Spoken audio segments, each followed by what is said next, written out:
Good morning, everyone, and thank you for joining us for today's panel discussion on emerging technologies in the Indo-Pacific and the future of U.S.-Japan defense collaboration.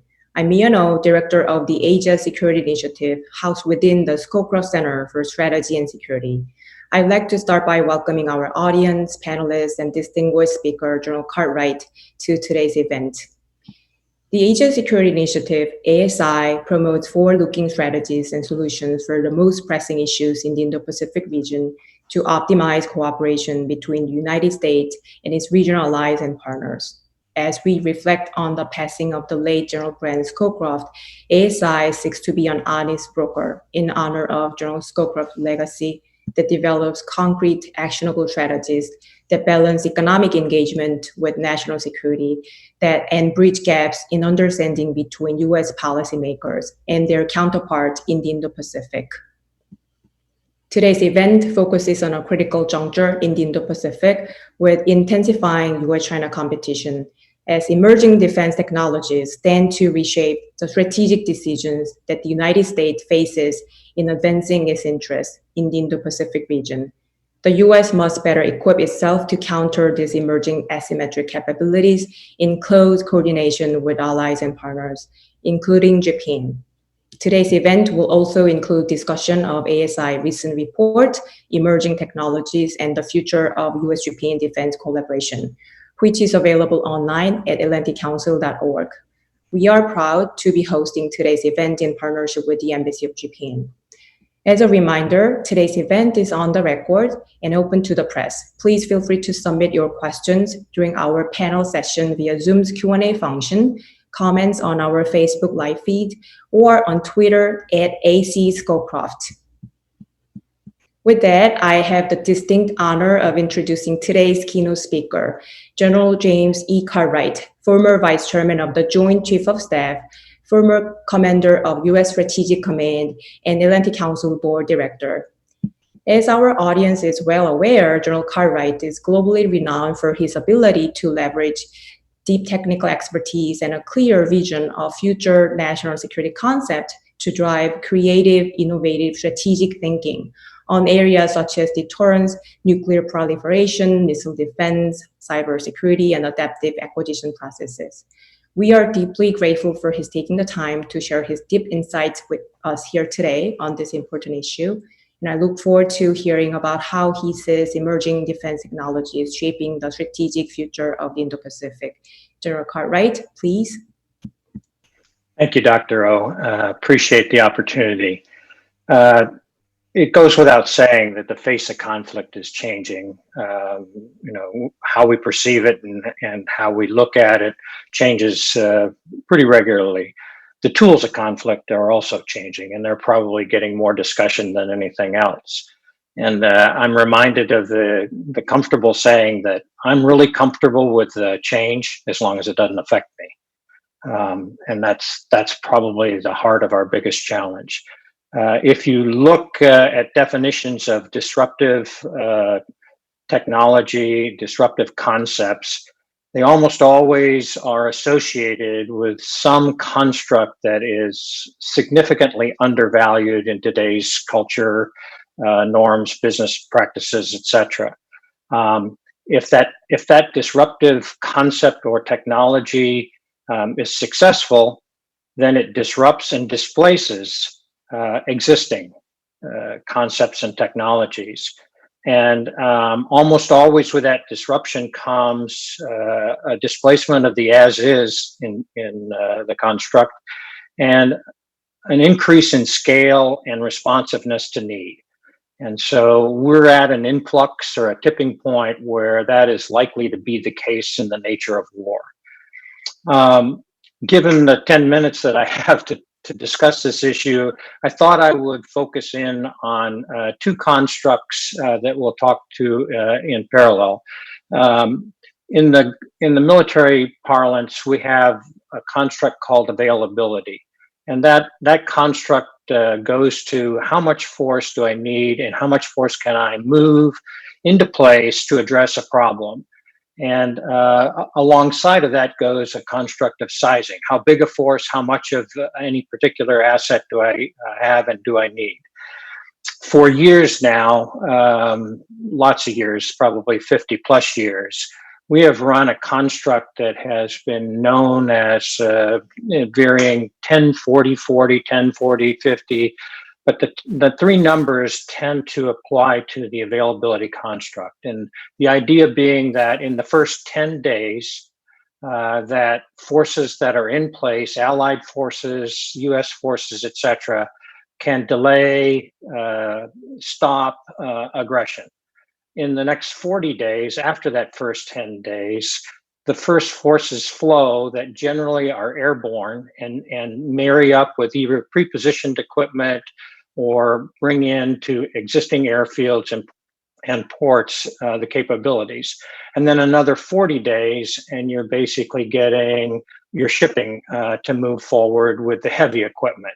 And so in a period of 90 days, you're in a position to actually start to fight a full-blown regional conflict. The sizing construct beyond that is a two-war construct. We've called it a lot of different things: one war, one theater conflict, two theater conflicts simultaneously. I mean, we've had all sorts of things over the past 50 years, but the idea is that we avoid the blackmail scenario, that somebody can attack us in one place to distract us and then attack us in another. And so these have served us well. These constructs are based on the sequencing of forces and flow across three domains: air, sea, and land. And that's the way we think of war today. I'm going to try to disrupt you a little bit today and look at this slightly differently, because that's just not the wars we're going to fight in the future. And it's not the problem that we have in the Indo-Pacific. Let's just for a minute think about the first flow of forces in 100 milliseconds against over 1 billion targets. Okay, so let's go to giga rather than talking about tens. We're going to move at a giga level at 100 milliseconds. We're going to have to. Whether we're left of boom, so to speak, or whether we are attacking from within, the attack space and the attack target size and the command and control necessary will have to address billions of targets in the first 100 milliseconds. The next increment would be 100 minutes. In 100 minutes, this is probably the more challenging technically of the three. In 100 minutes, we want to be able to address thousands of targets with kinetic weapons from any place to any place on the face of the earth. That flow, people will look at that and say, oh my gosh, you really can't do that. Well, you can imagine in the giga scenario that most of that is going to occur in the electromagnetic spectrum. And 1 billion targets in any nation state is not a large number. It is what we're going to have to be able to do at the onset.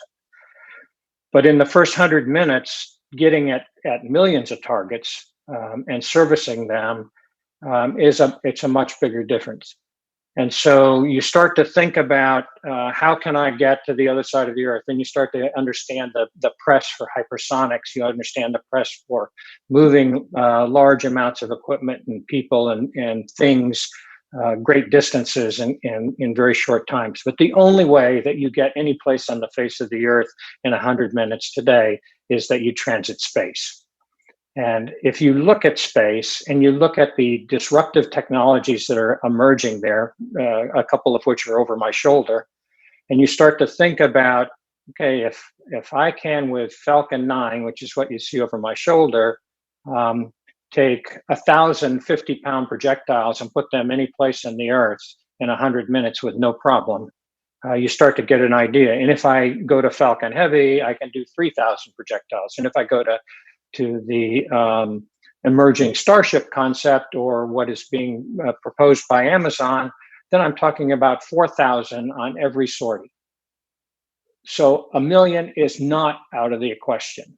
And it is where we're going to have to start to point to not be denied. And we're going to expand our maneuver space into those other two spectrums of electromagnetic and space. They're absolutely critical to the early stages, to the preparation, to the transitions, etc.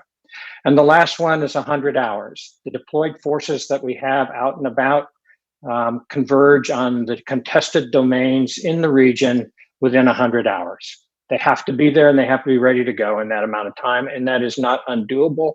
It's eminently doable. So we end up with this construct that is 100 milliseconds, 100 minutes, 100 hours in 5 domains, and across probably, in order to avoid blackmail, 2 forces. So don't use this as the name, but we got to have a 2 gigaforce war sizing construct. It's essential. And we're not thinking in those terms. We're not building command and control to those terms. We're not thinking about how we do that kind of war, but that's the reality that we're going to have to address. And when you look at your allies in the region, they are more than eminently capable of contributing to this inside of those timelines. Inside of those timelines, they open up exponentially the maneuver space that's available to forces in the electromagnetic spectrum, in space, in the 3 normal domains that we have a lot of experience in. They will be able to do that. But the key activity here, the key underpinning capability that we have to have is the valuation proposition of data. Data is more important than bullets. Having the data, moving the data, executing on the data, processing the data is going to be the leverage point. It is today, we just haven't accepted it. And we haven't organized around it. Now, when I say we, I'm thinking of the national security side of the equation. If I look at an Amazon, if I look at an Apple, if I look at a Tesla, if I look at a SpaceX, they have. So it's not something that we don't know how to do. It's something that we haven't embraced yet. And the ability to do that and start to move in that direction is there. It's available to us. It is not 10 years down the road. It is not even 5 years down the road. It's there. We just need to figure out how we're going to integrate it in and how we're going to move this institution in a direction that's there. And so back to, I'm all for change as long as it doesn't affect me. The risk proposition here is the issue. Technology is not the issue. Disruption is a risk proposition. America has not yet found the imperative to accept the risk, because we're okay as long as we're imposing that risk on someone else. But when the risk reflects back on us, on our institutions, on our way of thinking, on our way of doing things, that's when we get uncomfortable. Now, we'll find that imperative. It's coming. The good news is we have a general answer. It's just a question of when will we get past denial and start to embrace it and start to organize around it. And so I appreciate the opportunity to start this conversation today. Hopefully I've thrown enough zingers in there that people will have something to talk about. And Dr. O, back to you. Thank you very much for your fantastic, really insightful, informative remarks, General Cartwright. Thank you so much again. Now, I would like to turn it over to Mr. Barry Pavel, Senior Vice President and Director of the Schoolcraft Center here at the Atlantic Council, who will be leading today's panel discussion. Barry brings his deep expertise on emerging security challenges from his nearly 18 years as a career member of the Senior Executive Service in the Office of the Undersecretary of Defense for Policy, particularly relevant to today's discussion during his time as a Special Assistant to the President and Senior Director for Defense Policy and Strategy on the National Security Council. Barry led the NSC's oversight of the 4 Defense Department strategic reviews. I'm certain that Barry and our panelists have much to say on this topic. Barry, over to you. Thanks very much, Dr. O and General Cartwright. I wish I could somehow anticipate the amazing concepts that you throw out there, but I once again failed to do so, but we'll be getting into this quite a bit in our panel discussion. As Dr. O noted, today's discussion comes at a time of some reflection in the Schoolcraft Center as we remember the life of our namesake, the late General Brent Schoolcraft. He was an icon in the U.S. national security establishment, a statesman, much more. He asked the Schoolcraft Center to break from the day-to-day news cycle and focus instead on developing strategy and addressing the big picture, the big challenges facing the U.S. and the U.S. Alliance network all over the world. Today, we're working to help coordinate the United States and U.S. allies as they face the security challenges of the new era that we're in, as we help develop strategies for sustained competition with China. We really seek to honor General Schoolcraft's legacy, particularly his success in peacefully ending the Cold War and his dedication to shaping constructively the direction of the post-Cold War world, which would be very different if not for his significant efforts when he was National Security Advisor for President George H.W. Bush. Toward that end, today's discussion centers on three of the most important factors that will continue to shape the United States and allies' strategy in what I'm calling the pandemic era. First, the multifaceted challenges posed by China and what they're doing in this space. Second, the continuing development of emerging defense technologies, and as we heard from General Cartwright, associated operational concepts and approaches. And third, the growing importance of allies working together. So to discuss these issues, we've convened a truly global group of experts who join us now from Korea, from the United States, and from Germany. I'll start by saying good morning to Mr. Tate Nurkin, who is a senior fellow in the Schoolcraft Center, and good afternoon to my great colleague, Dr. Sarah Kirschberger, who's joining us from Germany. She's the head of the Center for Asia-Pacific Strategy and Security at the University of Kiel. And good evening to Dr. Ryo Hinata Yamaguchi. He's a visiting professor at Busan National University. Thank you all for making the time to join us today. And to kick off our conversation, I'd like to turn to Tate and Ryo to share some of the key takeaways of their recent report, which was entitled Emerging Technologies in the Future of U.S.-Japan Defense Collaboration. But I also want to highlight General Cartwright's point, too, as we're going through and weave some of his points throughout the conversation, that this is not really a tech issue at this point. So how do we move to the vision, especially a bilateral and an allied vision that General Cartwright outlined? And so, Tate, let me start off with you. Can you give us a sense of the purpose of your report and how do you see the U.S. approaching emerging defense technologies these days? Sure, and thanks, Barry. Obviously, great to have the opportunity to talk about this report, which we released back in the spring.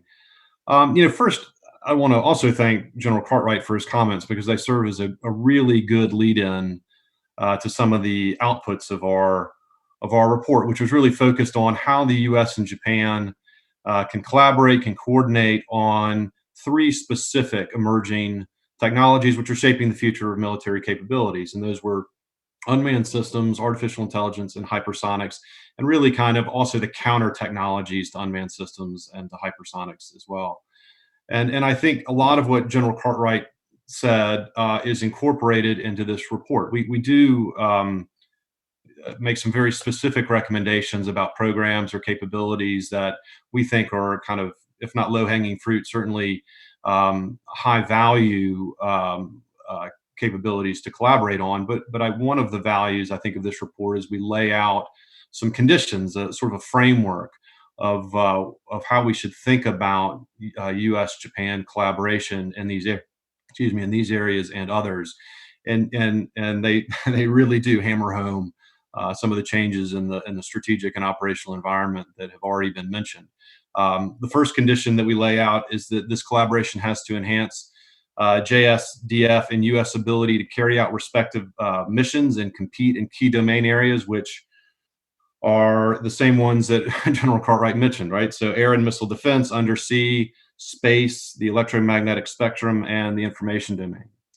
We then also say that this collaboration has to fill persistent gaps and concerns, particularly in JSDF capabilities, such as around distance, the ability for Japan to defend its southwestern islands, which I think is at or near the top of the list of Japan's defensive priorities and capability development priorities, and also demographics, the ability to have the scale in terms of people in a country that has some demographic challenges. And so maybe unmanned systems is an opportunity there.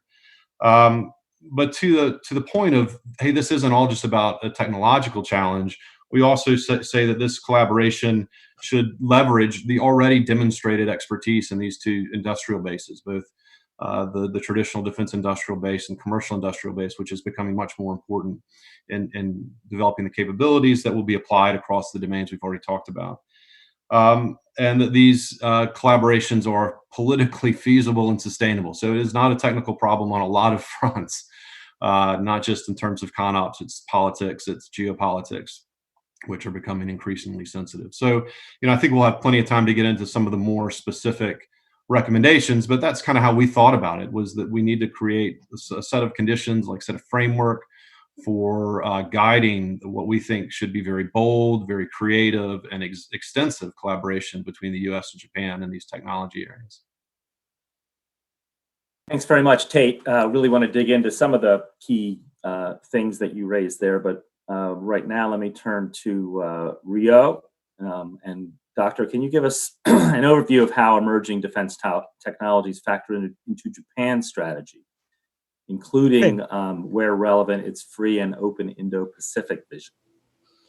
Sure. Okay. And thank you very much, Land Council, especially to Mr. Pavel, Dr. O, and James, for allowing me to come on board with this project. And also, of course, General Cartwright for his keynote remarks, which really reminds us about the need to sort of think of the nature of the conflict and also about how to manage and operate the capabilities that we have or the new technologies that we have. Regarding Japan, there are a lot of developments that have taken place since the release of this report. But the external challenge and internal challenges, I think they've sort of reminded us about how important the emerging and new technologies just are. And there are two important developments that I see that are sort of affecting Japan's sort of strategic thinking right now. One is China's growing assertive actions and provocative actions in South China Sea and East China Sea, which includes the Southwest Island chain of Japan. And second, of course, the Aegis Ashore plan that's now being shelved.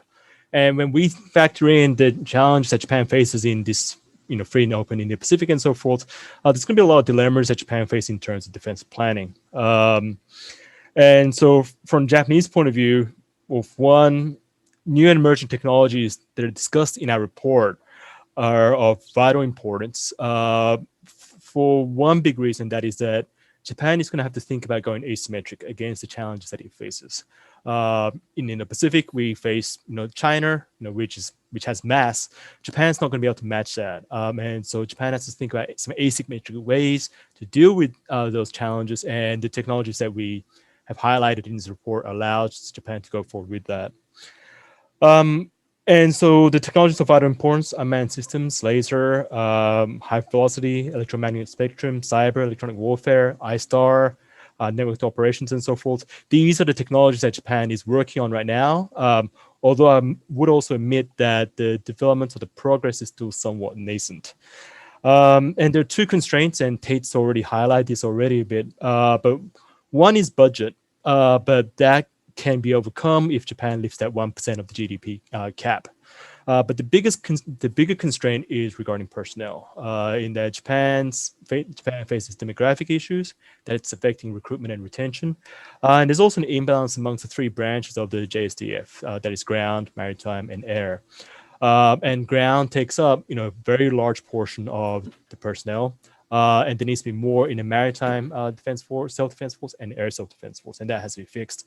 Again, in order for Japan to be able to, work on securing its interests in this free and open Indo-Pacific. There are some caveats going forward as well. One is that technologies, I feel, in Japan in particular, is often getting ahead of concept of operations and doctrines, and that I think needs to be corrected. And Japan needs to think about how it can formulate the right strategic, operational, and tactical doctrines that maximizes effectiveness and takes advantage of the technologies that we've discussed. And this also involves, of course, networking of systems to sharpen the readiness kill chain. There also has to be a discussion on prioritization to focus on capabilities that are most essential to Japan, and also the ones that Japan can, properly also operate. Finally, back to macro. When we talk about the free and open in the Pacific, I don't think the US and Japan can do it alone. It has to work with other stakeholders in the region as well. And so, of course, we have to think about how to strengthen the US-Japan alliance, but we also have to think about how the US-Japan alliance can work with other regional stakeholders, namely Australia, India, select ASEAN states, Republic of Korea, of course, and perhaps we may face some tough questions regarding whether we can do something with Taiwan as well. So just to rush through some points, I'm not sure if I was able to answer everything, but that's what I have for now. Thank you. Thank you very much. That's helpful. We'll want to dig into those a little bit also. And but first, let me turn to Sarah. I think it's really difficult to have this conversation without understanding better where China is heading on the same types of capabilities, concepts, and technologies. So could you give us a sense of your thoughts on China's approach and their key priorities on emerging defense technology? Of course, yes. Thank you, Barry, and thank you all for having me. I'm honored to do this.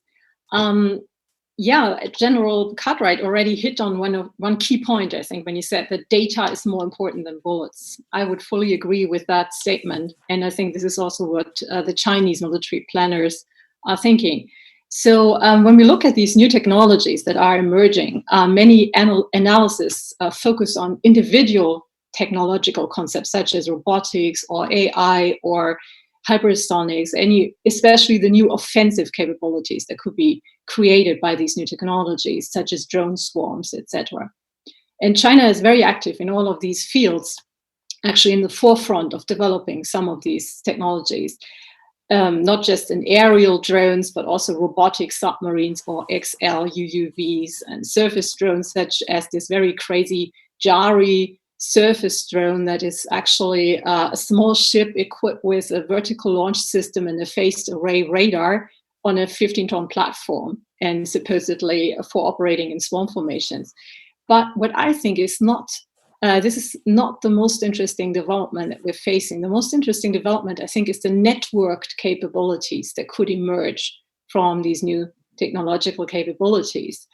So I've just been in a study together with a colleague from in Denmark, Ian Bowers from the Royal Danish Defence College, and we have looked into how this might impact the maritime domain and found that the most substantial change could occur in the ability to generate real-time maritime domain awareness through the employment of various different technological components, combining this with vastly enhanced computing power in AI algorithms for data exploitation. So this is probably what will have perhaps the largest impact in the maritime domain, according to our understanding. And a vastly enhanced capability to monitor ship and aircraft traffic in one particular geographical area, including in the underwater domain, so submarine traffic. This gives you a realistic situational awareness. And this is, of course, the precondition for sea control. It's the precondition for generating target data. And if only one side in a conflict is able to do that, this, of course, generates an asymmetric opportunity to exercise control. So this is what I think is so interesting about this. And the so-called networked anti-submarine warfare is probably the most revolutionary thing in maritime area, because it could end up degrading the stealthy nature of the submarine that has been taken for granted for many, many decades. So what China is doing in this area, they are trying to develop a multitude of different sensor carrying systems that basically swarm the ocean and the air, and combine this with static installations such as hydrophone arrays and sonobuoys, and interlink this with existing systems such as naval vessels and aircraft, manned and unmanned. And all these different systems continuously gather absurd amounts of data that are then uplinked via a satellite uplink to a satellite that distributes it to a land-based supercomputing center that can exploit this vast amount of data using AI algorithms. And this is a capability that is still, in the formative phase probably, but in this way it is possible to filter out the background noise and really find the relevant patterns. And this is something that wasn't available, this capability, in previous decades. So China is at the forefront of testing and developing such things. We know from a recent study by CSIS about their Blue Ocean Information Network that is being developed by the electronics conglomerate CETC for the South China Sea, which includes a lot of the things that I just mentioned. And the idea seems to be, there are indications and Chinese publications that this system is currently being developed in the South China Sea, but the intention is to enlarge the scope of this system also to the East China Sea, which of course has direct implications for Japan and the Senkakus. So this would, of course, help coordinate the maritime militia that are in that area, but it would also have a deterrent effect, perhaps. So China is dedicating enormous amounts of financial firepower to achieve these absurdly ambitious goals, you could say, even investing in mobile power generation platforms such as nuclear power plants, floating nuclear power plants for the South China Sea.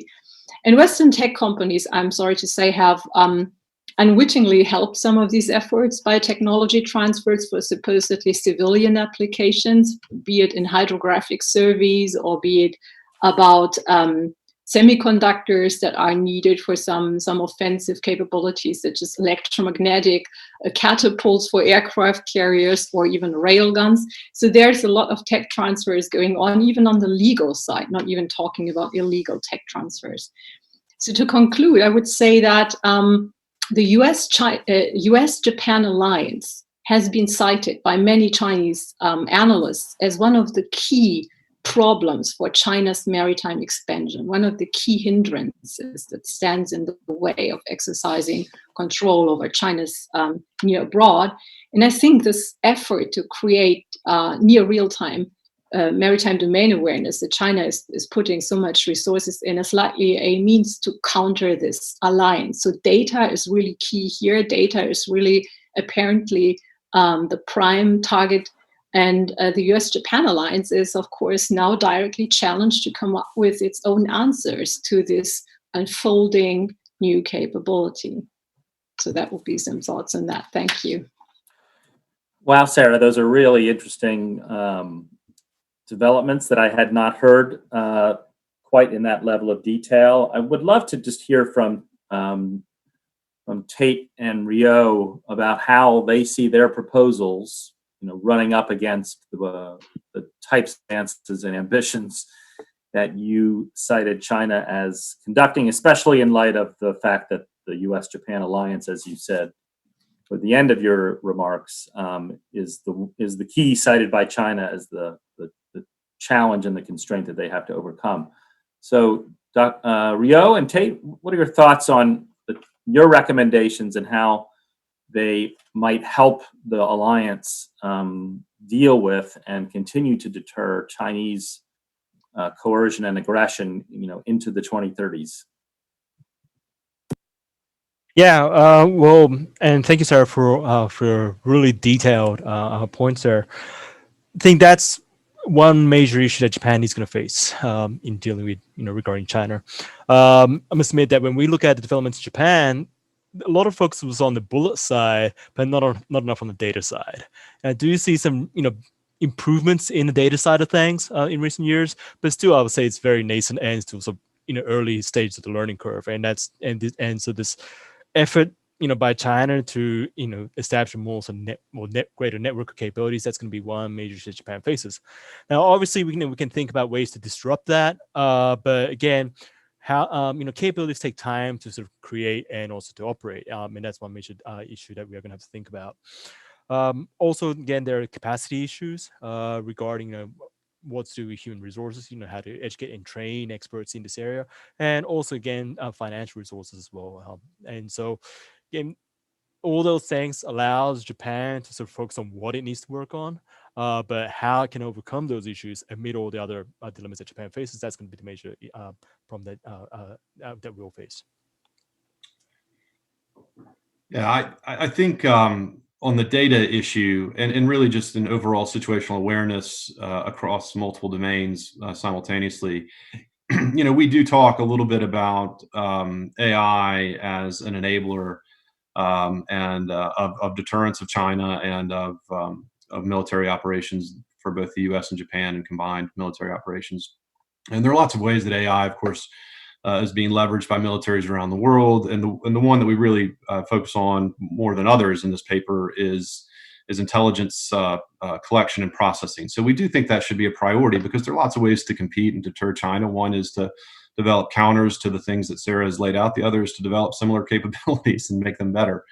And I think there's an opportunity here for the U.S. and Japan to collaborate in this area. But we also had some very specific recommendations around collaboration in programs like, and these were, they're certainly things that we believe U.S. and Japan should collaborate on, but they're also notional and indicative of the types of programs that we think are offer real opportunities. And one that we've had was sort of loyal wingmen programs, which both the United States and Japan have expressed interest in and are actively developing. Other countries around the world are doing it, including China. So the ability, sort of a force multiplier type effect, where you can combine unmanned systems with onboard AI that will process information, allow for more collection using these off-board unmanned systems to collect data, and have a pilot who's more of a mission manager and able to make decisions and transfer that information. I think that's a force multiplier to deal with some of the problems that Sarah laid out. And so too is the focus throughout the paper on the undersea domain. And this is an area, again, where both the US and Japan have demonstrated competency for sure. Japan, MHI, I think, has at least 2 prototypes for UUVs, mainly for counter mine missions.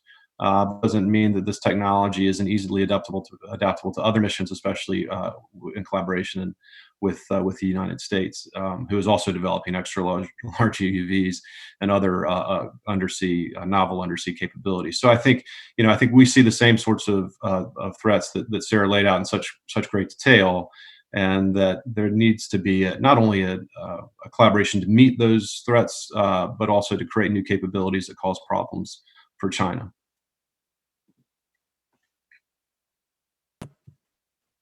Thanks very much. Just want to continue to sort of raise questions around both what General Cartwright said, as well as the report and the remarks. And I think one key question that's raised that the report didn't address, but would welcome your thoughts, is sort of how do we get there more quickly? And I think General Cartwright called it a question of institutions, that we have the technology, but we don't quite want to take the risk to get there yet. One of Democratic presidential nominee Joe Biden's senior defense advisors, Michelle Flournoy, for example, recently argued that the U.S. has to invest heavily in game-changing technologies to sustain deterrence against China and Russia. She actually saw deterrence currently as eroding. And she sort of identified what she called 2 big bets, which are consistent with your report, but would love to hear your thoughts on this and then hear Sarah's response. The 2 big bets were a network of networks for secure communications, as well as command and control that can survive an attack from any domain: space, air, naval, land, cyber.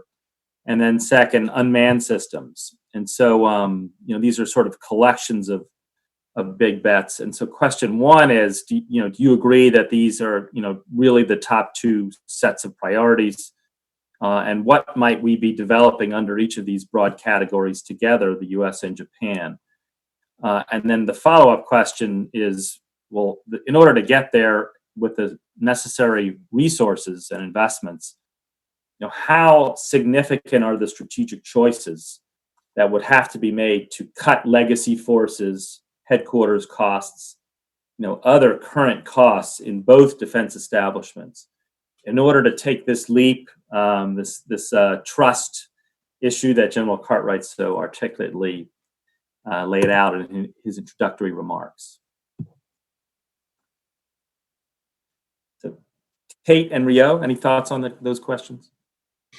Yeah, I agree with the priorities. I think they're spot on. Unmanned systems like AI is a capability area that clearly requires investment, but it also has a lot of applications and takes a lot of different forms. And you can talk about unmanned systems as being completely expendable, having them be attritable, and then having them be very much survivable. And I think there probably warrants, and there's probably missions in the Indo-Pacific, such a huge geographically region, that there's a need for all three. So at the survival level, clearly, and we highlight this in our paper, kind of long range persistent ISR, which you certainly wouldn't classify as attritable or expendable given the cost associated with it, but certainly an investment there to support this sort of network of networks and situational awareness. We've already mentioned the loyal wingman as sort of an attritable capability, a force multiplier that has some inherent capabilities in its own, but also, still less expensive. And then I think just to get the scale and mass at the pace required that General Cartwright laid out, there's an argument for sort of less sophisticated, potentially, no one likes to say expendable for a piece of military equipment, but certainly more expendable unmanned surface vehicles, unmanned aerial vehicles, and unmanned underwater vehicles. So yeah, I think it's a pretty broad topic area, but you can probably make an argument that there's potential for collaboration across each of those also broad categories of unmanned systems. Yeah, and just to add on to that, regarding Japan, how to get there. Well, there's two things that come to my mind straight away. One is really about sorting out the strategic priorities, and second, smart use of resources. Given the various resource constraints that Japan faces, as I mentioned before. With the two suggestions, networks and also unmanned systems, I completely agree that these are capabilities, along with many others that we've talked about in the report, that will allow Japan to do more in more cost-effective ways. Unmanned systems are going to be vital, particularly underwater unmanned systems and also aerial unmanned systems. Given that Japan is an archipelago, those are the domains that Japan is going to be, that are most vital to Japan's security. But again, the question is how, can we move or translate the capabilities and assets into readiness? And I think that continuum or those stages are going to be the real tough ones for Japan, again, given the resource constraints, but also some of the inexperienced nature of the Japanese defense institution as well. And Barry, if I might just sort of follow up on those comments there, we also in this paper talk about the science, technology, capability, effect continuum, right? So that, you start with the scientific breakthrough that develop a capability, but a technology, but that technology requires a lot of other adjacent innovations in order to go to a capability that can deliver an effect on the battlefield. And I think Ryu keeps pointing to several of them around training, around organizational structure. And there are others around procurement, around industry engagement, legal and ethical considerations, particularly when you talk about unmanned systems and AI. And so it's important as we talk about this to come back to that point that General Cartwright made at the beginning, that on a lot of levels, it's not just a technological challenge and not just a technological collaboration. It is a political collaboration. It's a process collaboration. It's a training collaboration. And indeed, we talk about training a lot. AI-enabled synthetic training is one of our recommendations as well. You raise excellent points, Tate and Rio, and Tate, your last set of points is very important, especially in the US, we're kind of these impatient analysts, and we think, okay, here's a technology that looks really cool, let's get it out. And let's do it with our allies. But there's a lot of steps, but I think our adversary here doesn't necessarily pay heed and go as slowly as we do. We should keep doing what we're doing, but I think there is this question of timelines, pacing, et cetera, that I worry about a little bit. Sarah, do you have any thoughts on from your perspective on these last set of comments? Yes, indeed. And I agree with a lot of what was said just now and would like to add a couple of thoughts maybe. And one of those is that I think the space infrastructures are vastly underrated in how far they are enablers of network capabilities, for instance. So the Chinese, they have understood this from learning from, for instance, American campaigns in Iraq and also from the Taiwan Strait crisis in the mid-1990s, how much the United States is dependent on its space infrastructures. So they've, of course, focused on how to disrupt them. And previously it was not a problem to have thoughts about resilience of satellite constellations, etc. But now we are in a situation with sophisticated anti-satellite anti-satellite systems are developed. And this is also not just kinetic, of course, it is also cyber disturbances. And we know that there has been GPS signal spoofing in various regions of the world, interestingly connected mostly to Russia and China. And this brings me to my second point. I think it's not a good idea to just look at what China is doing.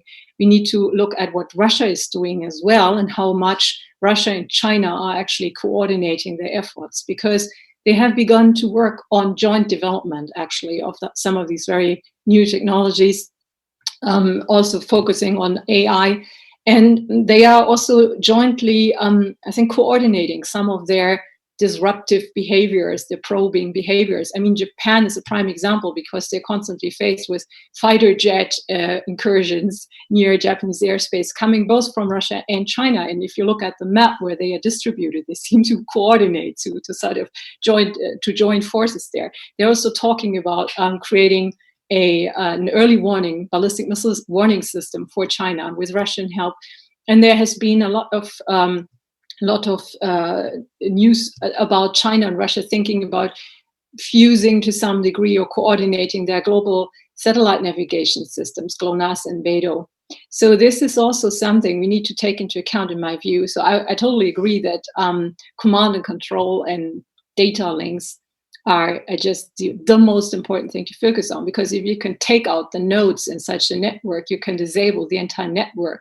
And this is something that is very central in Chinese strategic thinking, how to disrupt these networks, how to take out the nodes, how to conduct what they call system destruction warfare. Thank you, Sarah. That's very helpful. You raised the question of Russia cooperating with China, something I've been talking with you about, but also quite concerned about. And I think it is worth asking Tate and Rio, and coming back to you as well, what other allies might want to join into this into the U.S. and Japanese efforts. We saw Australia come out this summer with a pretty bold plan, their 2020 Defense Strategic Update and Force Structure Plan. Pretty different from previous such plans. They also have an increasingly active defense concept. So would welcome views on how do we think about this latest strategic update from Australia? Should we expect more of the same? Should we be encouraging more of the same across the Indo-Pacific? What about Taiwan, where it's very easy to imagine scenarios that involve Taiwan? And then Korea, current tensions between Korea and Japan are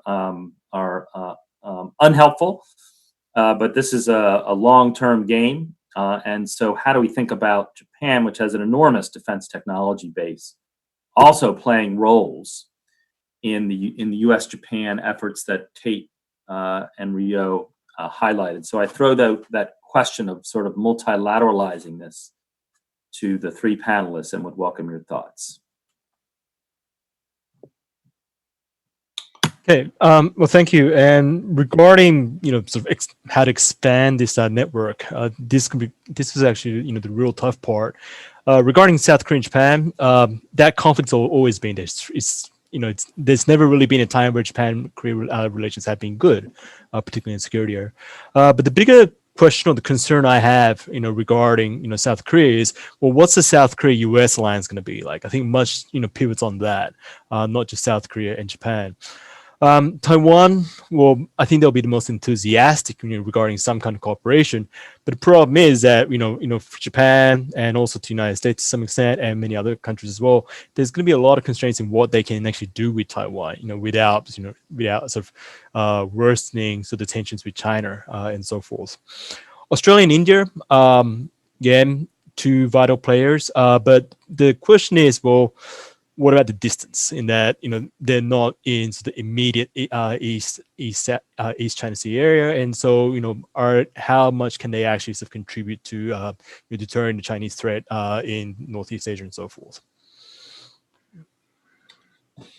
Yeah, I think we certainly support an expansion of thinking about the problem as more than just U.S. Japan, and we do. I think Australia jumps out as an obvious candidate, in part because Japan, the United States, and Australia have engaged in joint military exercises, which of course are useful. But I think one point here is that engagement doesn't have to be joint military exercises or sort of industrial co-development of platforms or even weapon systems. There are ways that collaboration might be able to happen even in these sensitive geopolitical areas, let's do Japan, Korea, and just the general sort of uncertainty around Taiwan or sensitivity around Taiwan.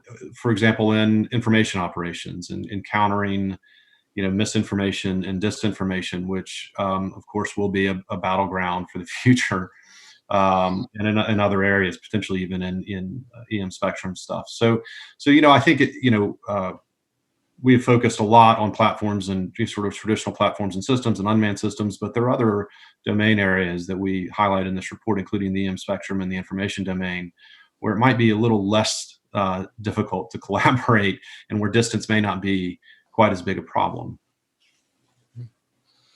If I can add one thing regarding multilateral cooperation, I think it's really comes down to how to harmonize the various strategic views here. We are seeing some encouraging developments, but again, I'm not sure whether the direction of all these developments are sort of heading in the same direction, and that's something that we're gonna have to consider. It's a very good point. Let me start to go to audience questions. There's a few good ones, and in particular, Rio. Here's a question that kind of is relevant to my question about how do we reduce? Might be relevant to my question of how do we reduce current costs to go more in this direction. We've heard the news that Japan is reconsidering its purchase of the Aegis Ashore missile defense system. May not buy Global Hawk drones from the U.S. How are we supposed to think about this? What's the motivation? Is it what do you see as the primary basis for this decision? I would think Aegis Ashore would be quite an important capability for the types of environments of combat concepts that we've been talking about so far. Yeah. Regarding Aegis Ashore, the shelving of that project, really came down to about the relations between Ministry of Defense or the central Japanese government and the local governments and the local community, because they're concerned about the booster falling into particular areas of the community. The shelving of that project hurts, and because it is vital, to defend Japan against ballistic missiles. And what we're seeing right now is really Japan sort of rethinking about its priorities. In what capabilities it needs in order to defend itself. And this is why we're starting to see some discussions on offensive counterstrike capabilities that's sort of being mulled by some of the people in the Japanese government. And so it's really about Japan rethinking, okay, what can we actually do, or what do we need to do in order to defend ourselves better? Interesting. Thank you. The other question that we got that I think is really interesting and would love your thoughts is, there is a lot of talk about the U.S., Japan, India, Australia, which, the Quad, it is, how do we get there in terms of military approaches? I'm going to paraphrase the question. There's a bit of a lack of trust among the countries that undermines the need for data development and integration and sharing. And I like this emphasis on data, which goes back to General Cartwright's initial remarks. And so does this give China the ability to undermine, the space between national efforts? How do we do better at data sharing for all the purposes of your proposals? Is there a need for a new initiative or some sort of effort that makes data and the sharing of data among allies and very close partners, a major priority going forward among the countries that are working together to try to continue to deter Chinese efforts? And that's a question for all three of the panelists.